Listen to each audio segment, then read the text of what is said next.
वेद पढ़े पर वेद न जान, ये बाचे पुराण 18। जड़ को अंधे पत्ते खुआवे, ये भूल गए सिरजनहारा। तो जिस कारण से इस काल ने हमें यहाँ गुमराह किया हुआ है, उस अज्ञान को हटाने के लिए परमेश्वर स्वयं आते हैं, अपनी प्यारी आत्माओं को ये ज्ञान बताते हैं, जन्म मृत्यु से छुटकारा पाने का विधान बताते हैं। वो यथार्थ भक्ति, वो यथार्थ मंत्र जिससे मोक्ष हो सकता है और हमारे प्रारब्ध में आने वाले संकट कष्ट, जो जन्म जन्मांतर के पाप हमारे जीवन में लिख दिए गए हैं, उनको केवल कबीर देव, वो कबीर परमेश्वर ही नाश कर सकता है। जैसे पुण्य से सुख होता है, पाप से कष्ट होता है, दुख होता है। जब तक हमारा पाप नहीं कटेगा हम सुखी नहीं हो सकते। तो उस पाप को काटने वाले केवल कबीर गॉड है, कबीर जी परमेश्वर जी ही वो है। अन्य कोई प्रारब्ध के किसी भी पाप का या किसी भी पाप का और प्रारब्ध के कष्ट का निवारण नाश नहीं कर सकता, केवल कबीर देव कर सकता है। अपनात्माओं, किसी के पैर में कांटा लग गया हो और ये अज्ञानी ऋषि महर्षि क्या कहा करते थे, जैसे कोई संकट निवारण करने के लिए ऋषि महर्षि संतों के पास जाते थे। प्रथम तो वो जंतर मंत्र बताते थे, ऐसा कर ले, ऐसा जाप कर, इतना 1000 जाप ये कर ले, 11,000 गायत्री जाप कर ले, क्या 1100 रुपये का ये भंडारा करवा दे। सब कुछ कराने के उपरांत भी कोई लाभ नहीं होता था। तो वे क्या कहते थे, वो अज्ञानी और वेद ज्ञानहीन ऋषि महर्षि गुरु ब्राह्मण, कि ये तुम्हारे प्रारब्ध का कष्ट है, तुम्हें भोगना ही पड़ेगा। उदाहरण देते थे, श्री कृष्ण जी ने श्री राम रूप में सुग्रीव के भाई को मारा था, बाली को धोखा देकर वृक्ष की ओट लेकर। वो उसके प्रारब्ध में लिखा गया था। उस प्रारब्ध के कर्म का भोग श्री कृष्ण रूप में विष्णु जी ने भोगना पड़ा। फिर हम चुप हो जाते थे, हमारे पास तर्क नहीं था, तर्क की गुंजाइश नहीं थी, लेकिन आत्मा में हार नहीं थी। हम ये सोचते थे कि नहीं, भगवान ऐसी कोई शक्ति है जो हमें लाभ अवश्य देगा, क्योंकि आत्मा परमात्मा से परिचित है कि वो परम शक्ति है। लेकिन अज्ञान ने इसके ऊपर इतने आवरण छा दिया कि ये विश्वास नहीं कर पाती, और लेकिन ये रुक भी नहीं पाती। और जिस कारण से ये कभी किता झाड़े लाने वालों के पास, किता को भूत प्रेतों के जंतर मंत्र करणियों के पास, किसी ऋषि महर्षियों के पास, या किसी मंदिर और मस्जिद गुरुद्वारों में जा जाके अपनी मन्नतें मांगते हैं, और आखिर में ज्यों के त्यों ही रह जाती हैं। क्योंकि वहाँ वो विधान, वो सिद्धांत नहीं है, वो मंत्र नहीं है जिससे प्रारब्ध का नाश हो सके। तो एक आम विधान बन गया, सभी ने ये फाइनल कर दिया कि लिखे हुए कर्म का भोग तब भोगना ही पड़ेगा। पाप नाश नहीं हो सकते, पाप कट नहीं सकते, और पाप कटे बिना सुख नहीं हो सकता। जैसे किसी के पैर में कांटा लगा हो और वो किसी से बताए कि मेरा पैर में दर्द बहुत हो रहा है, उसने पैर को धो साफ करके बता दिया कि तेरे पैर में कांटा लगा है, और वो व्यक्ति यूं कहे, ये वो जो बताने वाला कि कांटा लगा है, और वो ये कहे कि कांटा तो निकलेगा नहीं, अब जूते पहन ले, भविष्य में कांटा नहीं लगेगा। कांटा लगे पैर में जूता पहना नहीं जा सकता, कांटा निकले पीड़ा कम हो। फिर इस डर से जूता पहनेगा वो प्राणी के, हे भगवान कहीं फिर कांटा ना लग जाए, उसकी पीड़ा बहुत होती है। तो ऐसे ही जो व्यक्ति ये कहते हैं, पहले तो जंतर मंत्र बताते हैं वो संत गुरु ऋषि महर्षि, और फिर उनसे कोई लाभ नहीं होता है तो कह देते हैं कि ये तुम्हारे प्रारब्ध का कष्ट है, ये तो तुमने भोगना ही पड़ेगा, ये तो आजीवन भोगना पड़ेगा, और भगवान की भक्ति कर ले, भविष्य में दुख नहीं होगा। पुण्यात्माओं, जिस व्यक्ति के ऊपर कोई आपत्ति आई है और उसको राहत मिले नहीं, वो सपने में भगवान ना याद करे, कर ही नहीं सकता। अब वो पाप रूपी कांटा निकले जिससे पीड़ा टेंशन हो रही है, और फिर वो व्यक्ति भक्ति करे इस डर से राम नाम का जूता पहनेगा, हे भगवान कहीं फिर बिजली ना गिर जा।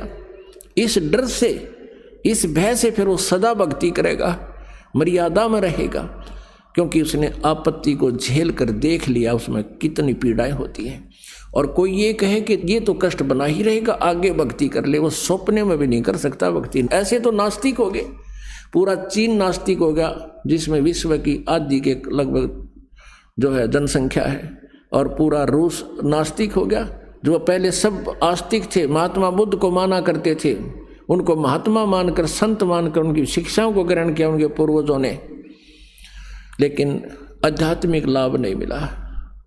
औपचारिक ज्ञान जो महात्मा बुद्ध ने बताए तो आम माता पिता अपने बच्चों को बता देता है, लेकिन जब तक उसके पास समाधान नहीं है, परमात्मा का सहयोग साथ नहीं है, और वो मंत्र ने जिसे पाप नाश हो, जीव परमात्मा को नहीं मान सकता। और काल यही चाहता है कि नास्तिक हो जाए, कलयुग में विशेषकर, उससे पहले कोई नास्तिक नहीं था। द्वापर तक आप देख लो, सब इतिहास है, चारों वर्ण भक्ति किया करते थे, परमात्मा से डरते थे, आसरा रखते थे भगवान पर। कलयुग में एक विशेष परमात्मा की और काल का एक विशेष वार्ता और संधि हुआ है, एक कंप्रोमाइज हुआ है कि काल ने परमेश्वर से जो पहली बार भगवान रूप बदल कर आए थे, रूपांतर करके अपने पुत्र जोगजीत के नाम से, तो काल ने कहा था भगवान 3 युगों में जीव कम ले जाना, और कलयुग में जब चौथा युग आवे उस कलयुग में आप कितने ही जीव निकाल ले जाना।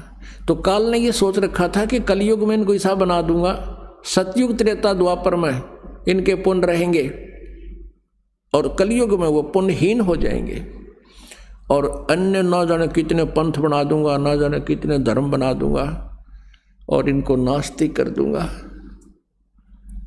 और आज उसने वो सब काम कर रखे हैं।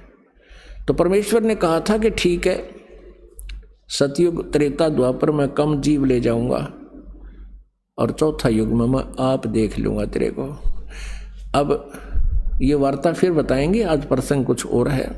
अब कहने का भाव ये है कि जब तक हमारा पाप नाश नहीं होगा, कांटा नहीं निकलेगा, तो पीड़ा मिटे नहीं, और पीड़ा नहीं मिटेगी तो जूता पहना नहीं जा सकता।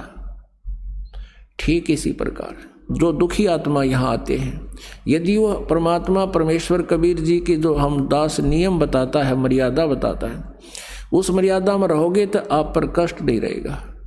आप ये सोच कर आते हो कि आज ही जादू मंत्र जंत्र कर दे गुरुजी और फिर हम अपना राज्य, गुरुजी अपने, नहीं, ये काम हम नहीं करेंगे। परमात्मा का उद्देश्य है कि तुम यहाँ आओ, इस ज्ञान से परिचित हो, कुछ ऐसी राहत तो आपको प्रथम दिन ही मिल जाएगी जो सच्चे दिल तक रोकर यहाँ समर्पित होगा।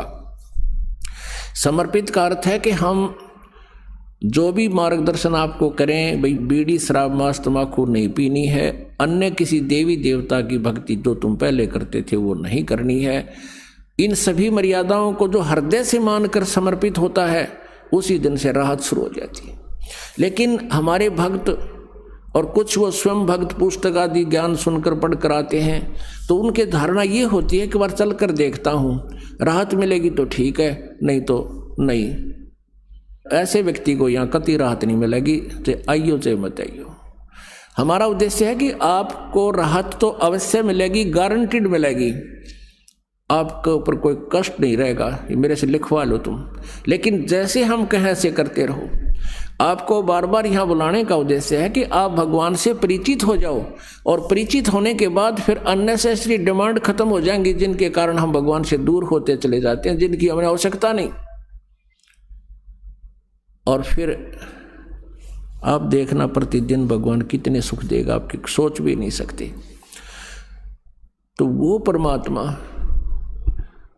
वो स्वयं इस ज्ञान को और पाप नाश करने वाले मंत्र, इस समाधान को स्वयं ही लेकर आते हैं। किसी भी सदग्रंथ के अंदर सोहम मंत्र नहीं है। परमेश्वर ने कहा कि सोहम शब्द हम जग में लाए, और सार शब्द हमने गुप्त छिपाए।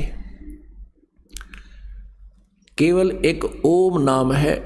सभी पवित्र सदग्रंथ, सभी पवित्र सदग्रंथों, मान्य सदग्रंथों में, जैसे पवित्र चारों वेद, पवित्र श्रीमद् भगवत गीता,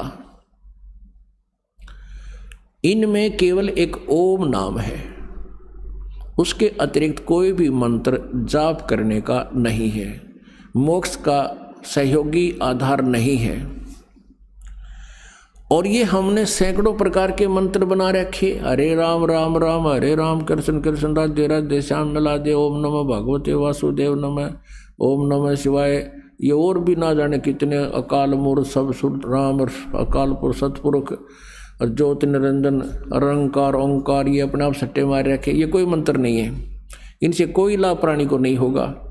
आज सुन लो और 10 साल बाद आपकी जब आंखें खुलेंगी, जब आपको पछताना पड़ेगा कि सचमुच हम गलत साधना कर रहे थे। दास का उद्देश्य किसी को भावनाओं को ठेस पहुंचाना नहीं है, लेकिन कुएं में गिर रहे हो आप, उससे बचाना मेरा उद्देश्य है कि वहां से तुम हटो, इस रास्ता को चेंज करो, सद्भक्ति करो, फिर आंखों देखो सदग्रंथों में क्या लिखा है। तो श्रीमद् भगवद गीता अध्याय नंबर 8 के श्लोक नंबर 13 में कहा कि ओम इति एकाक्षरम ब्रह्म व्यवहारण माम अनुसमरण यह प्रयाति तदन देहम सयाति परमाम गतिम।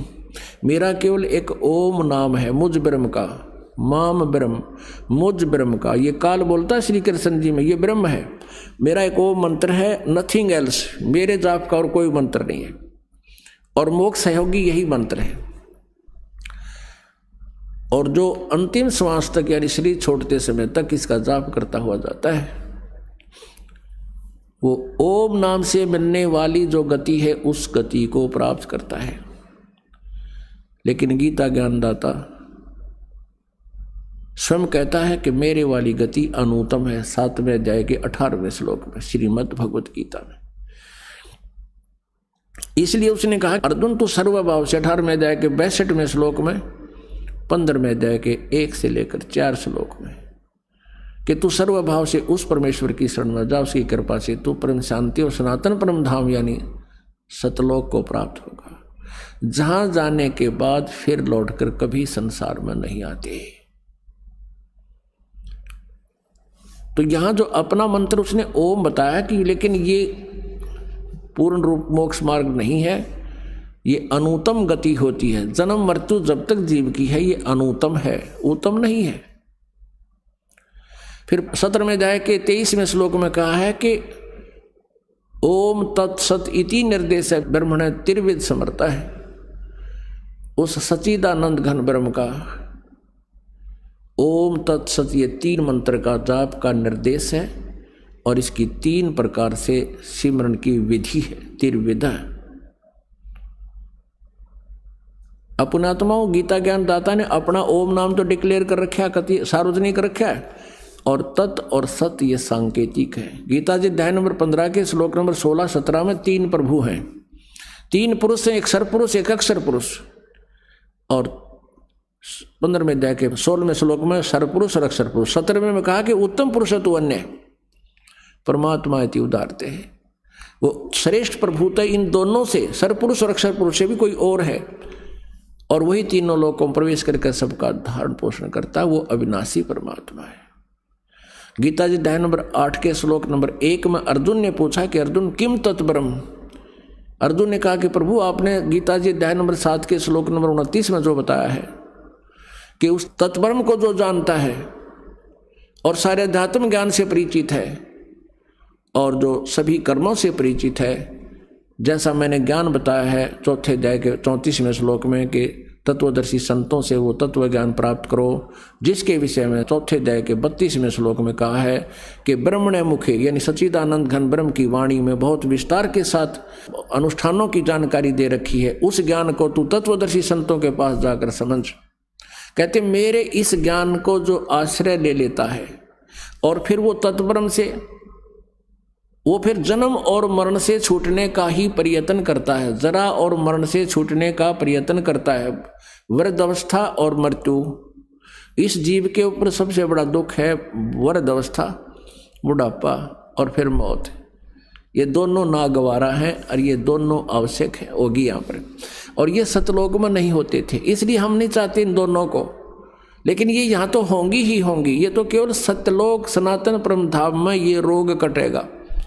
और उस रोग को काटने के लिए औषधि जानकारी आपको प्रॉपरली परमात्मा ने आकर दी कबीर साहब ने। वो दिन है जो आज हम वो मना रहे हैं। उसके उपलक्ष्य में आज ये समागम 5 दिन का प्रारंभ हुआ, 11 से 15 जून 2011। तो वो परमात्मा ने स्वयं आकर बताई। तो यहाँ गीता ज्ञान दाता ने जो बताया कि उस तत्ब्रह्म को जो जानता है उसको फिर वो तत्वदर्शी संत से सारे अध्यात्म ज्ञान से परिचित हो जाता है। फिर वो केवल जरा और मरण से ही छुटकारा पाने का प्रयत्न करता, नथिंग एल्स। यहाँ की कोई डिमांड नहीं करता। तो 8वें अध्याय के प्रथम मंत्र में अर्जुन ने पूछा फिर किम तत्ब्रह्म, वो आपसे अलग कोई और परमात्मा, ब्रह्म माने प्रभु, लेकिन यहाँ ये ब्रह्म ही प्रभुमान पकड़ा है इसलिए इसको ब्रह्म कहने लगे। इसलिए परब्रह्म और परम अक्षर ब्रह्म कहना शुरू किया इसको। तो इसको सरब्रह्म कहा जाता है, सरब्रह्म सरपुरुष। और नेक्स्ट जो प्रभु है इससे बड़ा स्वामी है परब्रह्म, जिसको अक्षर पुरुष कहा है 15वें अध्याय के 16वें श्लोक में। सरपुरुष और अक्षर पुरुष 2 बताए। तो ये गीता ज्ञान दाता कहता है वो परम अक्षर ब्रह्म है। वो 15वें अध्याय के 17वें श्लोक में कहा कि उत्तम पुरुष है तो अन्य, वो श्रेष्ठ परमात्मा तो कोई और है, और वही तीनों लोकों में सबका धारण पोषण करता है, सबका मालिक है, सबके दुख का निवारण वही करता है, सबको लाभ वही देता है। गीता जी के 15वें अध्याय में उल्टे लटके हुए संसार रूपी वृक्ष का विवरण है 1 से लेकर 4 तक। फिर उसी को आगे डिटेल दिया है कोड वर्डों में। जैसे जड़ पूर्ण परमात्मा है इस संसार रूपी वृक्ष की, वो सतलोक में रहता है सनातन परम धाम से। और उससे बाद में जो तना है ये अक्षर पुरुष समझो, और सरपुरुष ये डार है। उस डार के फिर 3 शाखाएं हैं, ब्रह्मा जी, विष्णु जी, शिव जी, और 5 रूप संसार है। तो उस पौधे को, पेड़ को खुराक कहाँ से मिलती है, आहार कहाँ से मिलता है, वो जड़ से। तो तीनों लोकों में प्रवेश करके वो पूर्ण परमात्मा ही सबका धारण पोषण करता है। जिसने जैसा कर्म किया है उसी के आदेश से ब्रह्मा विष्णु महेश वहीं से जो चल कर आता है उसी को देते हैं। ये कोई परिवर्तन नहीं कर सकते। केवल कबीर परमेश्वर आपको अधिक दे सकता है, आपके पाप का भी नाश कर सकता है। तो वो परमात्मा हमें सुख देने के लिए और सतलोक से चलकर आता है, और अपने यथार्थ ज्ञान को भी वो परमेश्वर ही बताता है। अपने द्वारा रची हुई सृष्टि को भी वही परमेश्वर ठीक ठीक बता सकता है, ये वेद बताते हैं। तो ओम नाम है ये ब्रह्म का। 17वें अध्याय के 23वें श्लोक में ओम तत्सत जो कहा है, ये ओम तो ब्रह्म का, सरपुरुष का। अब 15वें अध्याय के 16 और 17 में 3 प्रभु 3 पुरुष बताए हैं। एक सरपुरुष तो ये ब्रह्म है, 21 ब्रह्मांड का स्वामी। अक्षर पुरुष ये परब्रह्म है जो 7 शंख ब्रह्मांड, नील पद्म शंख ब्रह्मांड का स्वामी। और उत्तम पुरुष है तो अन्य 15वें अध्याय के 17वें श्लोक में कि उत्तम पुरुष, पुरुषोत्तम, असली भगवान, वास्तव में प्रभु परमेश्वर, वो तो इन दोनों से, सरपुरुष और अक्षर पुरुष से कोई अन्य है। वो परम अक्षर ब्रह्म है। वो परम अक्षर ब्रह्म ही सबका धारण पोषण करता है।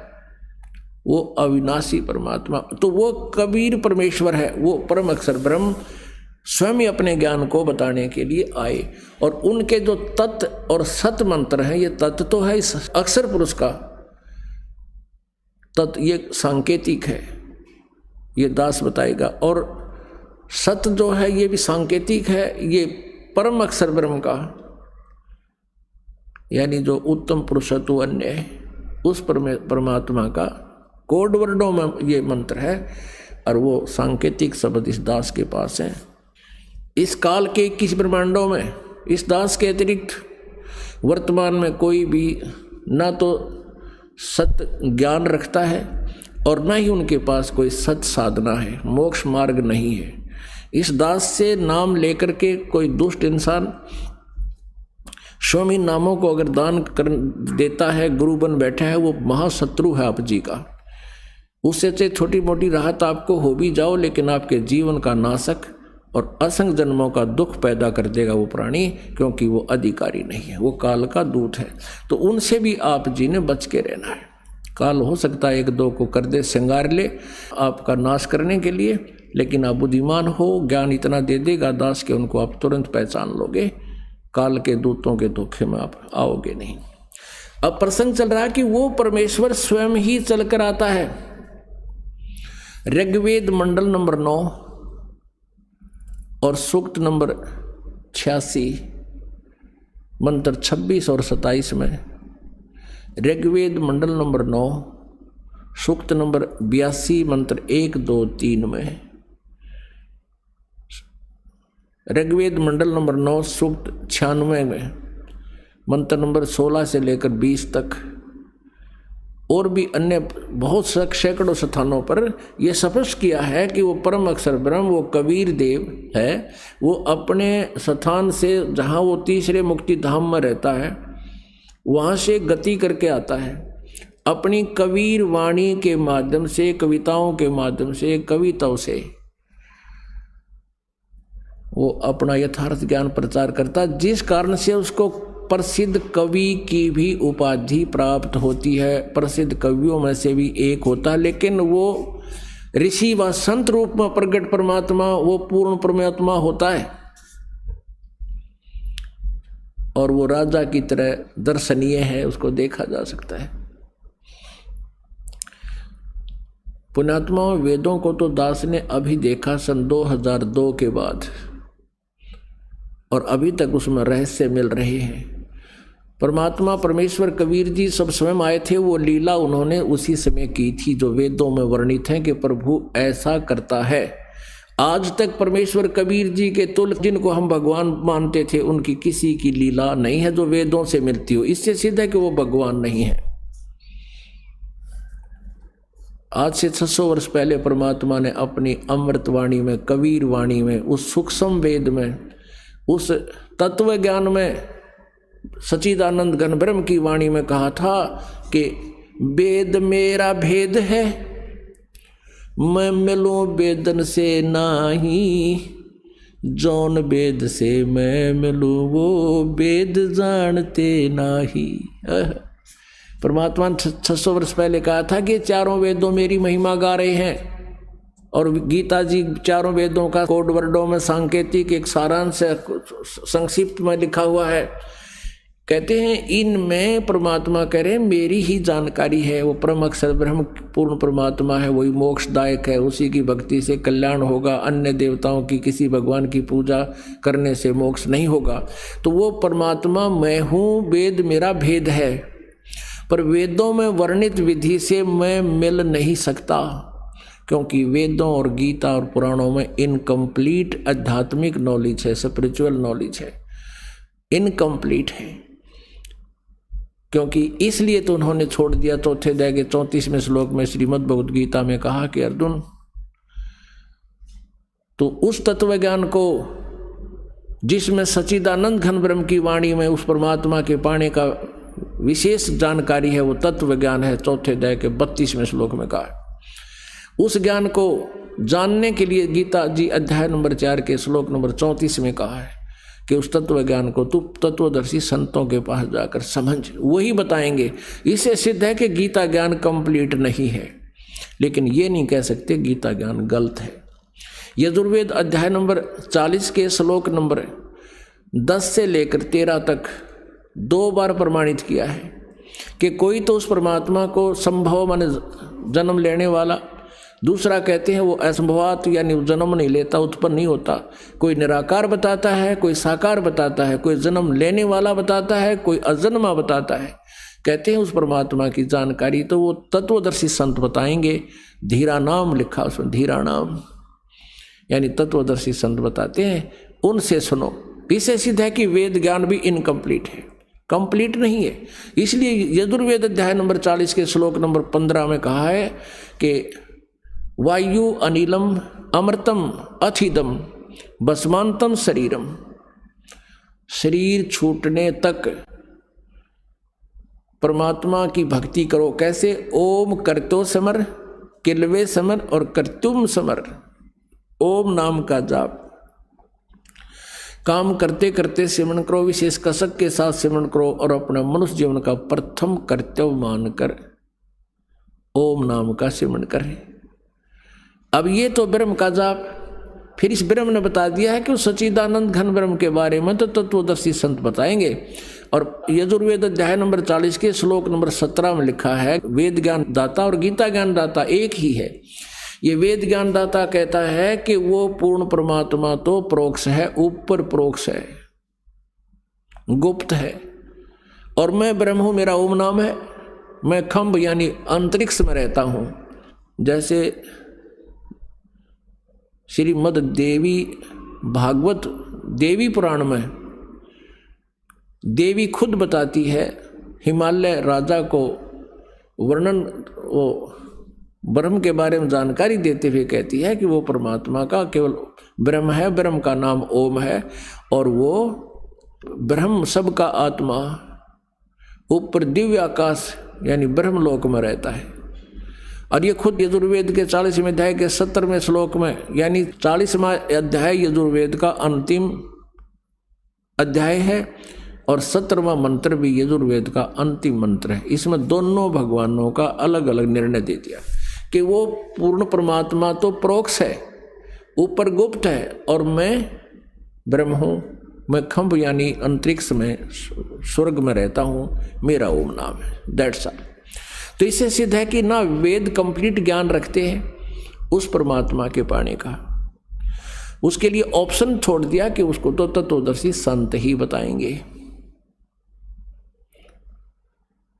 तो परमेश्वर कबीर देव जी 600 वर्ष पहले कहा करते थे, वेद मेरा भेद है, मैं मिलूं वेदन से नाही, और जौन वेद से मैं मिलूं। ये वेद जानते नहीं, ये चारों वेद मेरी महिमा गाते हैं, लेकिन इन वेदों में मेरे पाने का विधान नहीं, संविधान नहीं, कोई ज्ञान नहीं, मंत्र नहीं। और जौन वेद से, जिस विधान ज्ञान से, जिस मंत्र से मेरी प्राप्ति हो, इन वेदों में वर्णित नहीं है, वेद नहीं जानते। और वेद तो खुद कह रहे हैं कि वो तो तत्वदर्शी संत बताएंगे। वो तत्वदर्शी संत की भूमिका करने भी स्वयं ही परमेश्वर आए थे, ना जीव तत्वदर्शी नहीं हो सकता, अध्यात्म ज्ञान से जीव परिचित नहीं हो सकता भगवान की रची सृष्टि को। और जीव उससे उत्पन्न प्राणी कैसे बता देगा? ये ब्रह्म भी, ब्रह्मा विष्णु महेश भी, और दुर्गा भी, ये सभी देवता भी, और यो काल भी, ब्रह्म भी और परब्रह्म भी, ये सब उस परमात्मा से उत्पन्न है। तो परमात्मा के द्वारा उत्पन्न की गई सृष्टि को उसके बालक नहीं बता सकते, संतान नहीं बता सकती, तो पिता ही बतावे। उसके बताने के बाद तो हम बता सकते हैं, उनके से सुनी हुई, जैसे दास आपको बता रहा है। तो ऐसे उस परमेश्वर ने 600 वर्ष पहले इस कलयुग में, वैसे तो परमात्मा चारों युगों में आए हैं, चारों युगों में ऐसे ही आते हैं। ये खुद बताते हैं कि सतयुग में सत सुकृत कै टेरा,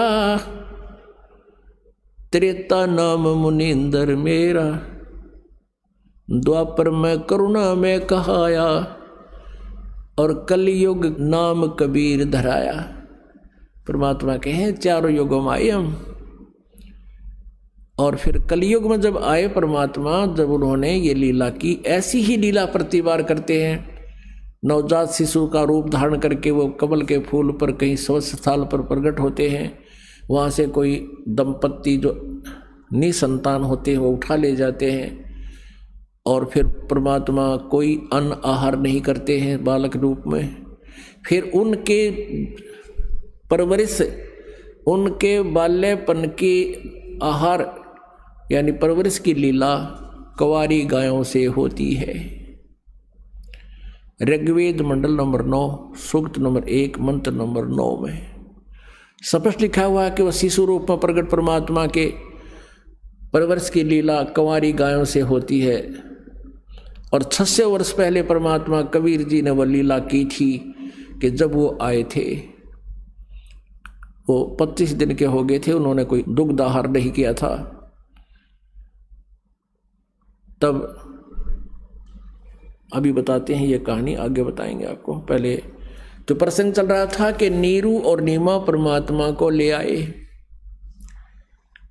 और कोई कह रहा ये ब्रह्मा है, कोई कहे विष्णु जी का अवतार है, कोई कहे शिव जी का अवतार है, ये तो कोई कहे में तो देवता नजर आता है। देवता कहते हैं ये तो कोई और परम शक्ति है, आकाश से वो डिस्कस कर रही है।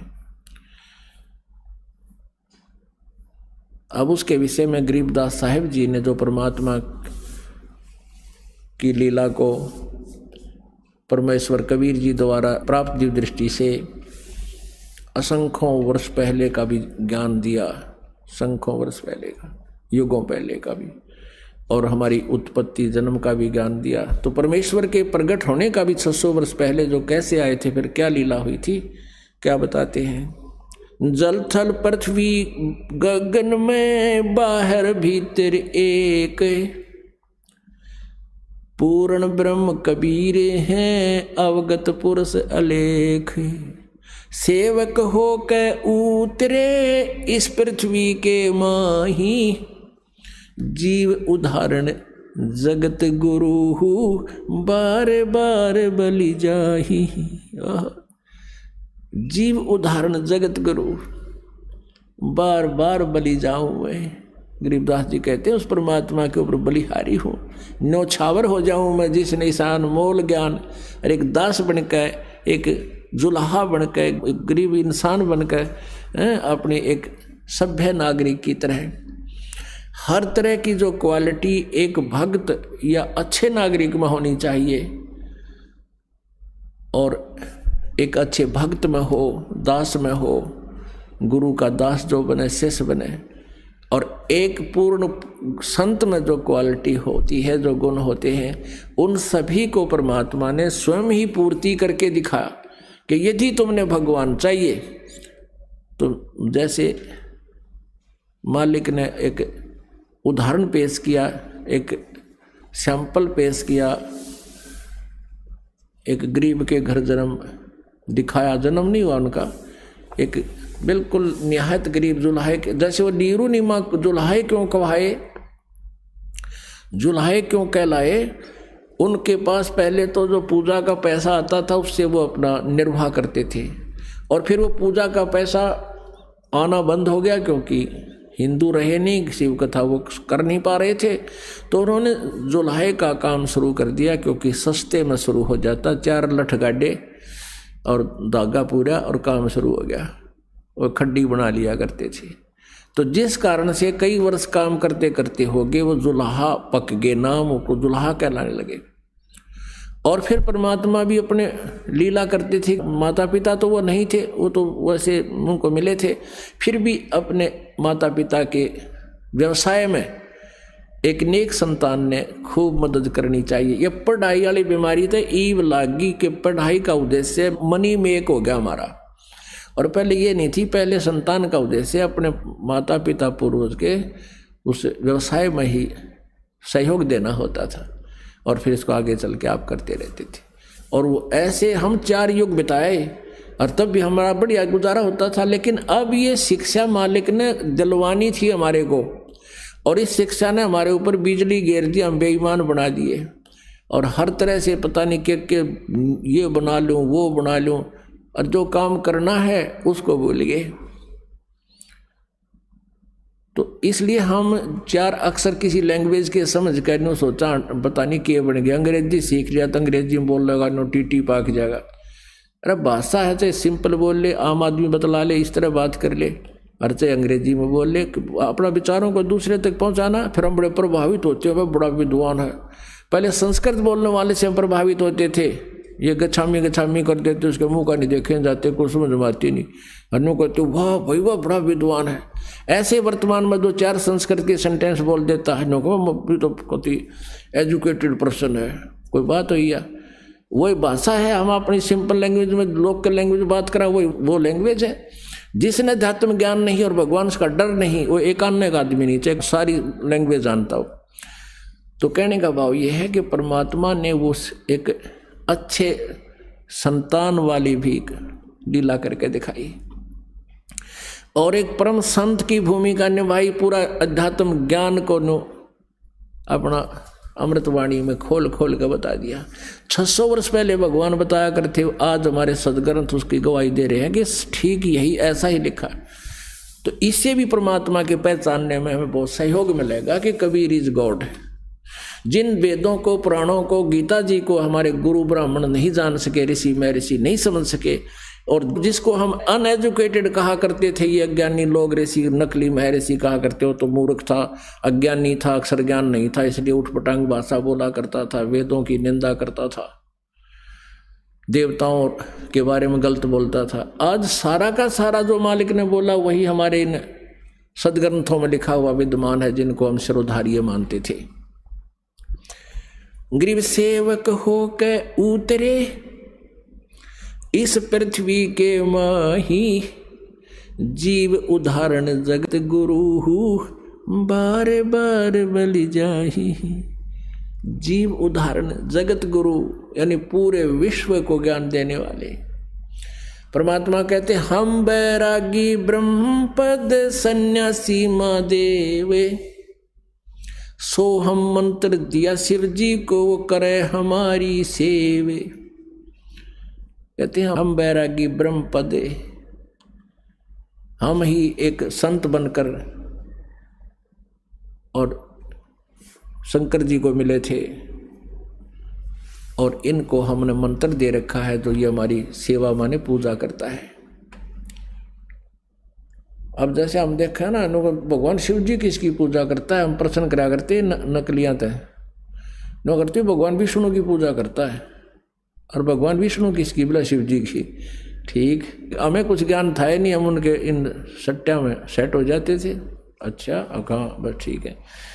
ये तो एक अपनी एक समांतर शक्ति वाले 3 देवता हैं, इनके विभागों का अंतर है, शक्ति में कोई अंतर नहीं है, लेकिन एक विभाग में ही कुछ ऐसे होते हैं जिससे हम ही मान लेते हैं कि यो अच्छा है, यो ऐसा है।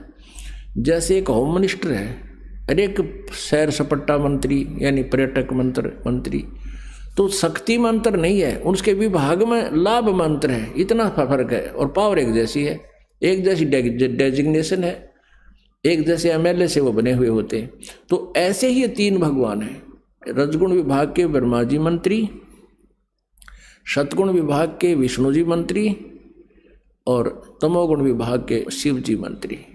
और इनके पिता जो ब्रह्म है, ये इनके फादर हैं। ये 21 ब्रह्मांड में यानी प्रत्येक ब्रह्मांड में as a chief minister role करता है, ये समझ लो। और प्रधानमंत्री फिर सब चीफ मिनिस्टरों से सुप्रीम होता है, ऐसा जानने के लिए फॉर एग्जाम्पल है।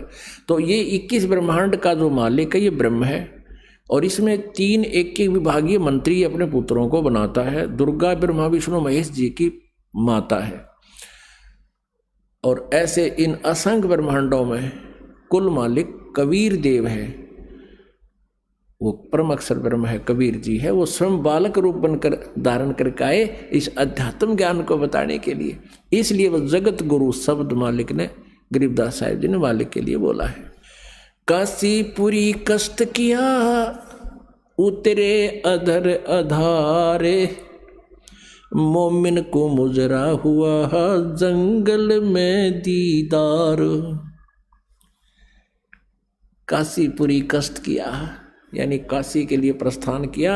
उतरे अधर आधार यानी ऊपर से एज इट इज किसी माँ के जन्म ने लिया, वहाँ से ऊपर से उतरे, वहाँ से चलकर आए। जैसे ऋग्वेद मंडल नंबर 9 सूक्त नंबर 86 मंत्र नंबर 26-27 में 2 मंत्र बहुत अजब समझनिया होता है कोई, कि वो परमात्मा ध्युव लोक के तीसरे पृष्ठ पर तीसरे भाग में विराजमान है ऊपर, और वहाँ से गति करके आता है। वो कबीर देव है और विद्युत जैसी गति से जल्द सी गति से वो आता है, जैसे बिजली आया कर 1 सेकंड में, और अपनी अच्छी आत्मा को प्राप्त होता है। वो अपने रूप को सरल करके, क्योंकि वहाँ परमात्मा का जो सतलोक में शरीर है मनुष्य जैसा, वहाँ भी भगवान उसके एक रोमकूप में करोड़ सूर्य मिला दे, करोड़ चंद्रमा, उनकी रोशनी भी उस मालिक के एक रोमकूप के नूर के सामने फीकी है, हल्की पड़े है, इतना तेजों में है वो। एज इट इज वहाँ या आ जा तो हमारे तो उल्लू की तरह आंखें बंद हो जाए, हम देख नहीं सकते चरम दृष्टि से। तो वो अपने रूप को सरल करता हुआ हल्के तेज पुंज का बना के, और वहाँ से अपने भक्तों के विघ्नों को मर्दन करता हुआ वो अच्छी आत्मा को मिलता है।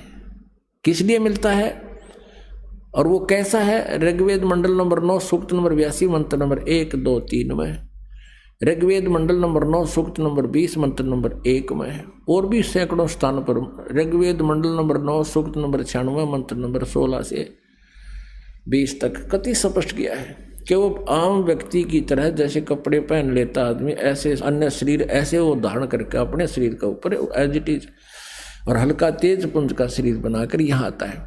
ऐसे गरीबदास जी कहते हैं, तेज पुंज अन्य दे धर कर इस विध हमको भेंट ही। वो कबीर परमेश्वर। काशीपुरी कष्ट किया वो उतरे अधर अधारे। अधर अधार माने ऊपर, तो अधर माने ऊपर से, आधार न्यो के न्यो आए चल के।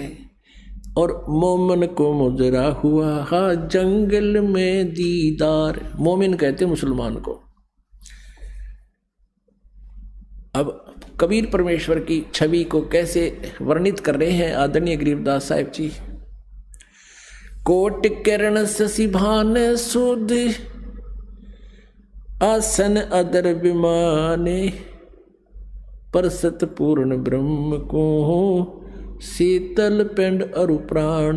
जब नीमा ने मालिक को गोद में ले लिया, सीने से लगाया, उसका मुंह चूमिया जैसे बच्चे से प्यार करती है माँ, तो कहते हैं परसत पूर्ण ब्रह्म को, उस पूर्ण परमात्मा को टच करते ही, परसत माने टच करते ही, छूते ही, और शीतल पिंड और प्राण जैसे बर्फ ने हाथ पर रख दे वो अपना प्रभाव दिखाती है। ऐसे ही कहते भगवान को जब जो ही टच किया, सीने से लगाया छोटे बालक रूप में माई ने, कहते ऐसा एकदम सारे शरीर में शरण शरण सा हुआ, ऐसा अफेक्ट हुआ उसके। गोद लिया मुख चूम कर एम रूप झलकनते जगर मगर काया करे जैसे दमके पद्म अनंत। नीमा ने गोद लिया, मुख चूम के प्यार किया अपने बच्चे के तुल्य, और कहते हैं हेम रूप झलकंत। हेम माने हिम, परमात्मा का रूप।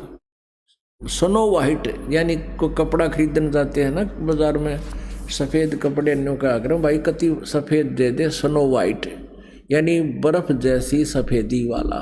तो यहाँ कहते हैं गरीबदास जी चित्रण कर रहे हैं, गोद लिया मुख चूम कर हिम रूप झलकनते, स्नो वाइट बर्फ जैसा सफ़ेद नूर मालिक का, और जगर मगर काया करे जैसे दमके पद्म अनंत। इतना सुंदर शरीर उस बालक का, जैसे शरीर से नूर निकल रहा हो, महसूस हो रहा है, इतना प्यारा लग रहे हैं, इतना जैसे उसमें पद्म झलक रहे हो।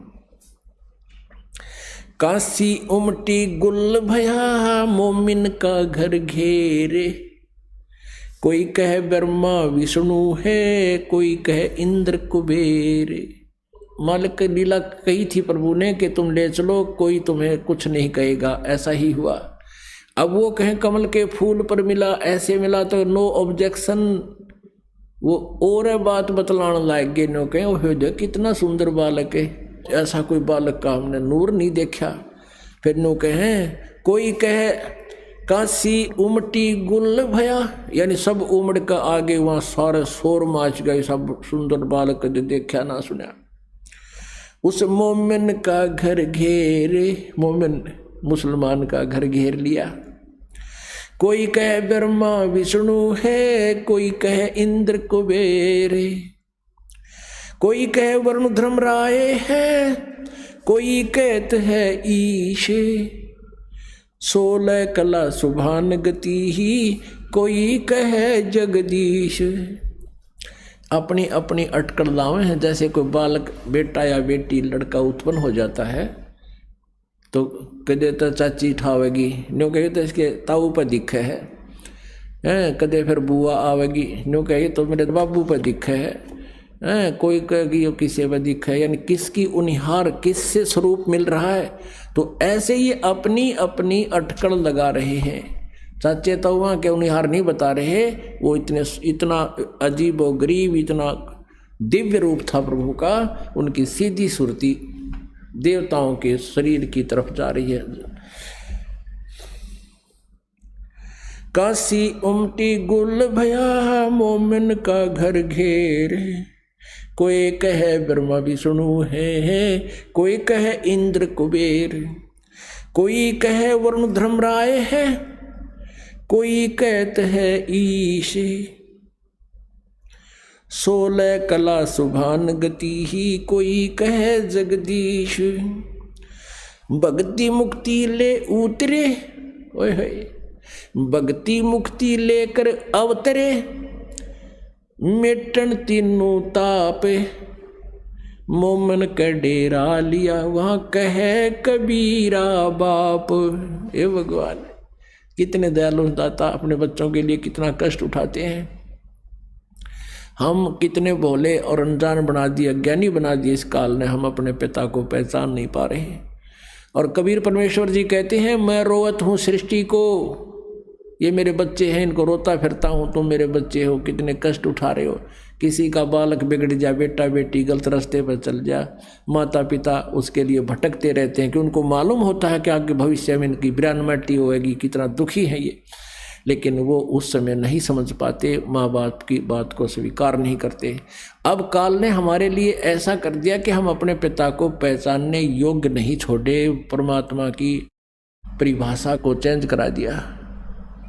अब भगवान आता है, मैं भगवान हूँ, नहीं, हमने तो भगवान वो चीज़ है जिसके हाथ में सुदर्शन चक्र हो, या हनुमान की तरह गदा ले रहा हो, या श्री कृष्ण की तरह या राम की तरह तीर ले रखे हों, या दुर्गा की तरह 8 हाथों में हथियार हो। हम तीसरे भगवान मानना, एक गरीब जुलाहा रूप में रोका मैं भगवान, सपने में बिना मानना हम, लेकिन भगवान तो मना के छोड़ देगा।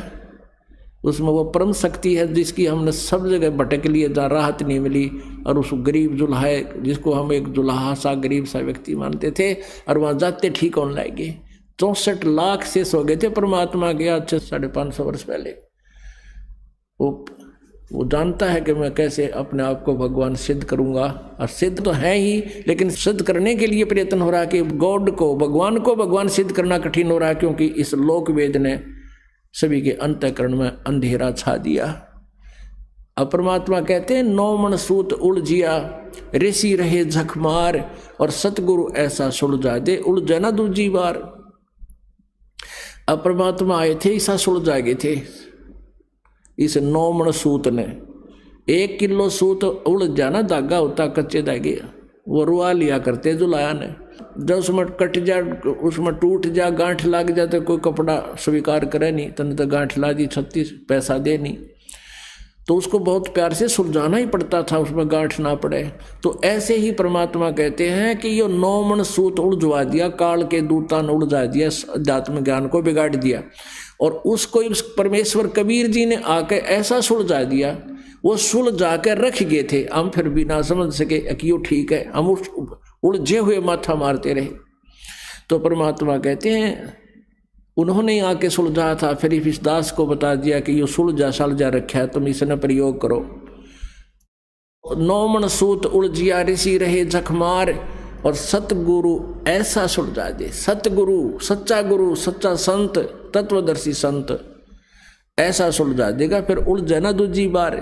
अब इस कलयुग में योग अध्यात्म ज्ञान नहीं बिगड़ेगा, ठीक है। आने वाले समय में ये नास्तिक हो जाएंगे, भक्ति नहीं करेंगे तो वो अलग बात है, लेकिन ये लोक वेद नष्ट हो जाएगा। ये सच्चा ज्ञान सदा के लिए इस कलयुग में पूरा चलेगा, जब तक भक्ति चाहने वाले प्राणी रहेंगे। मालिक ने जब तक इसका निर्धारित समय रखा हुआ है।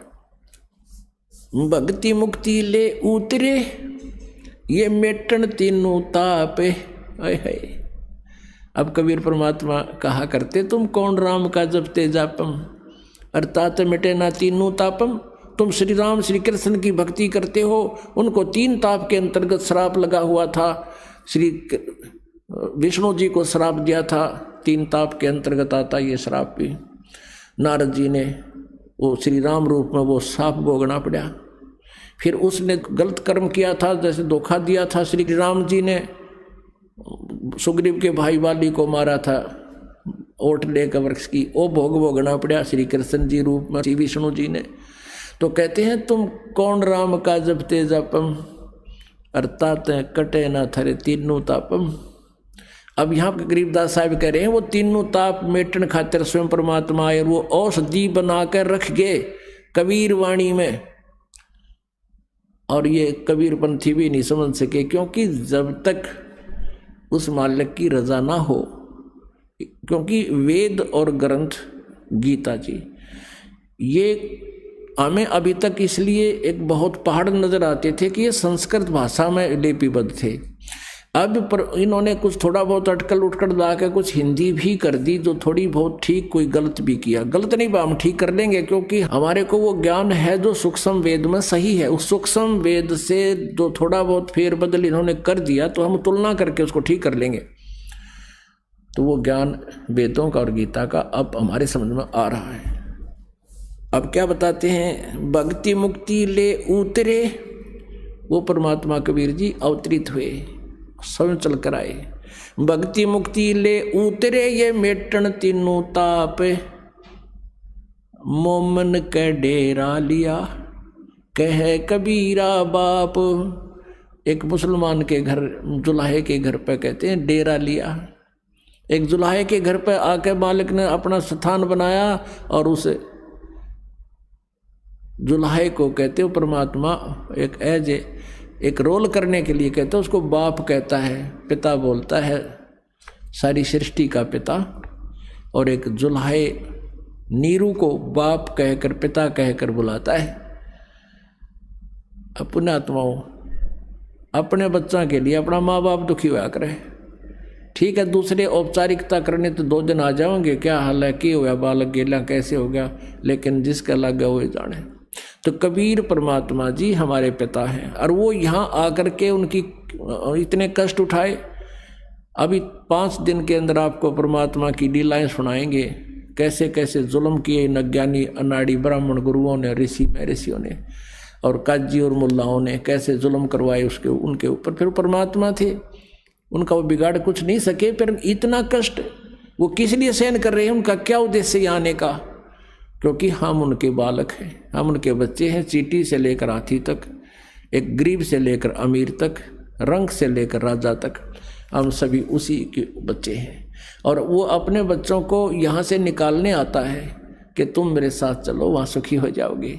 जब तक तुम सुखी नहीं होगे तो मैं चैन से नहीं रह सकता। तो ऐसे ही ये काल जो है कि विलियन का रोल कर रहा है। ये परमात्मा ने वहाँ से निकाल दिया था, ये उसका प्रतिशोध ले रहा है कि इसके बच्चों को इतना काल कर दूं कि वो भगवान चैन से ना रह सके।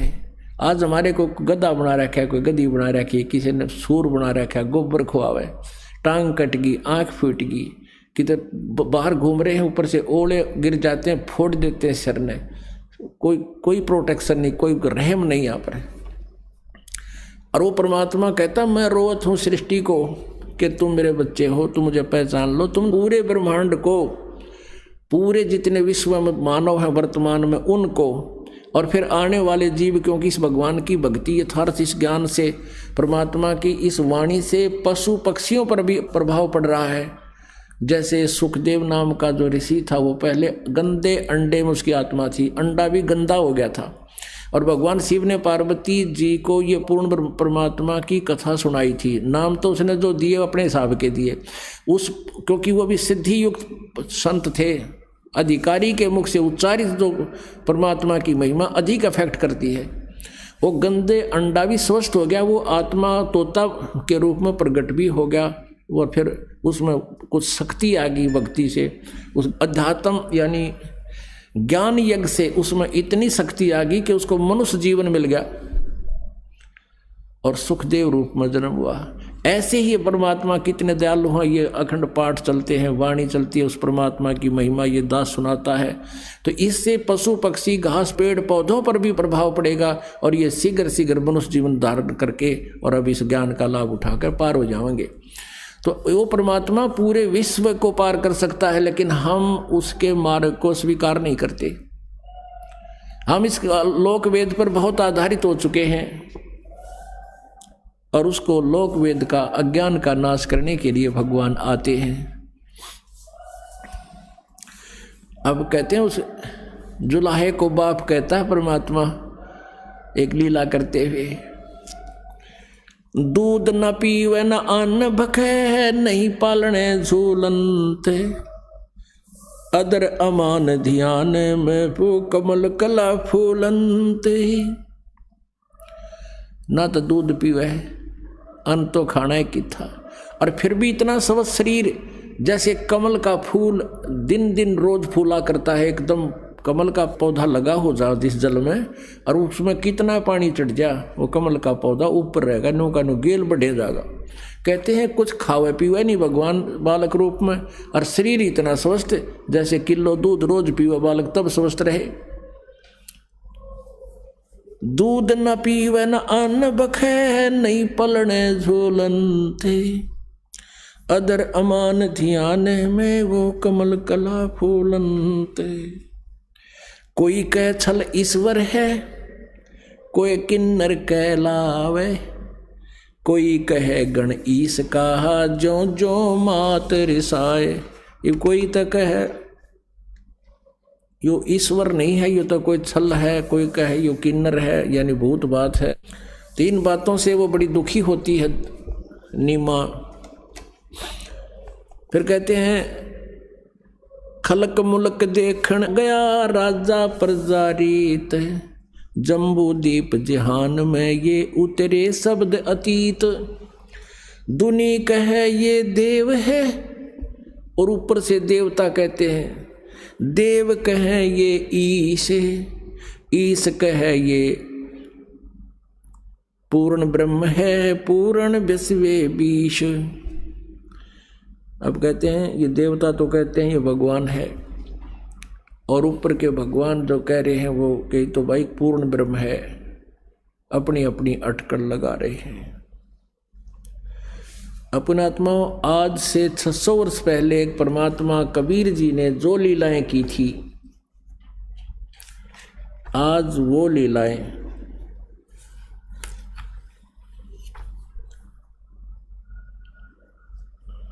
उन्हीं के सदग्रंथ में उपलब्ध हैं। पहले वो दिखाते थोड़ी सी। परमात्मा को पहचानना कठिन हो गया। परमात्मा को पहचाने बिना विश्वास हो नहीं सकता। अब जैसे एक छोटा सा होता है हीरा या लाल, एक छोटा सा पत्थर लगता है और उसको कोई कहे ये 9 करोड़ रुपए का है, तो विश्वास न हो जिसको पहचान नहीं है। और जिसको पहचान है वो तुरंत कहेगा बिल्कुल भाई 9 लाख रुपए का है। तो उस लाल की पहचान करवाना दास चाहता है कि हमने वो छोटा सा एक कंचा दिखाई देता है, यानी हमने एक दुल्हा दिखाई देते हैं, वो परमात्मा एक कवि नाम से प्रसिद्ध, उनको करके फाइनल कर दिया, बंद कर दी उनकी फाइल को। अब वो केवल कवि या दुल्हा कबीर नहीं थे, वो पूर्ण परमात्मा है। अब उस भगवान को लाल सिद्ध करने के लिए उसके लक्षण बताए जाते हैं, फिर विश्वास हो जाता है। फिर तो विश्वास हो गया कि लाल है तो सब छीनने का लगा लेंगे, पीछे कोई नहीं रहेगा। अब देखिएगा, ये है कबीर सागर, संपूर्ण 11 भाग, खेमराज श्री कृष्ण दास प्रकाशन बंबई से प्रकाशित है। ये है कबीर सागर, प्रथम खंड, भारत पथिक, स्वामी युगलानंद बिहारी द्वारा पुरस्कृत।